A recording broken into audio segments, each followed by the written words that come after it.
It was love at first sight. Or perhaps I should say, love after the first time operating it. In January of 2019, I was invited to join the crew of Michael Hauk's Susquehanna and New York Railroad. After spending a few hours running trains on his HO layout, I was so enamored with it that I decided I wanted to take it home with me. Since I couldn't physically do this, it became the first layout I built in Trainz Railroad Simulator, which you can see here. But what makes this obscure Northeast Pennsylvania shortline an unforgettable layout? It's time to find out what makes this layout great.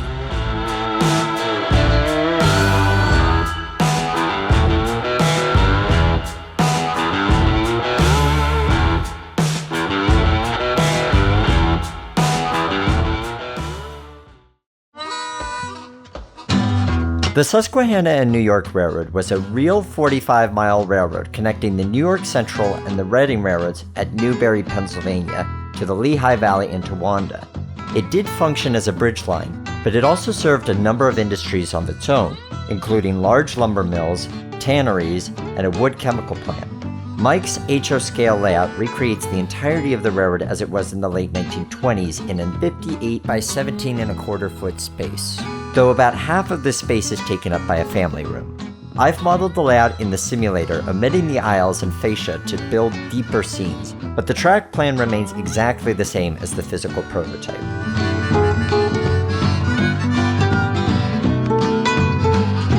Fitting 45 miles of main line, even in a large basement, can be difficult, but this track plan makes it look easy.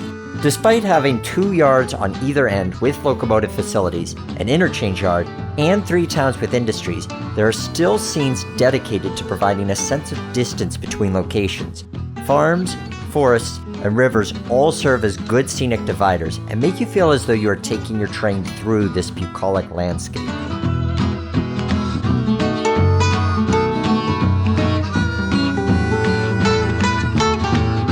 Thanks to a strong car card system, each piece of rolling stock has a specific destination, whether it be to another railroad for interchange, one of the various line-side industries modeled, or to a branch that is represented by a short spur.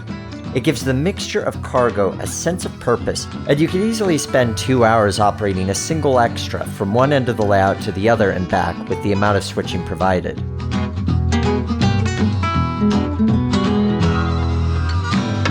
My favorite element of operating this layout is the use of timetable and train orders. For railroads that did not use signals, and before the invention of cab radios, the movements of trains over a railroad were governed by a combination of a timetable, which explained which trains had priority over others, the train orders, which were paper instructions given to the crew to inform them about where their train could go. For the SNNY, this means having a couple of priority passenger trains, first and second class freights that go end to end, and extra freights that switch the industries in between. As a single track mainline with passing sidings, this makes for very dynamic operating sessions with plenty of meets between trains.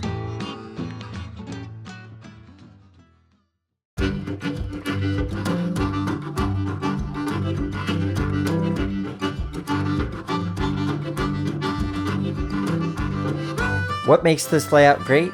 First, provide a sense of travel. You want your crews to feel like you've gone from one place to another, and separated scenes makes this journey memorable. Second, vary the commodities that your railroad transports. It's satisfying to have mixed freights where each car has a specific purpose. Third, research timetable and train order operations. Any elements that can provide structure to how you run your layout can give it realism.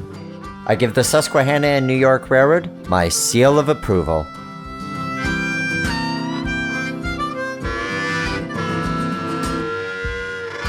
Thanks for watching, and if you're enjoying these videos, be sure to comment below and subscribe to the channel. You'll be notified when I put new videos out, as well as when I'm live streaming route construction. Check out Mike Hauk's website, snyrr.com, to read his blog on both the real Susquehanna and New York Railroad, as well as his HO scaled version. Also, if you want to see these episodes early, visit patreon.com/theroundhouse and sign up today.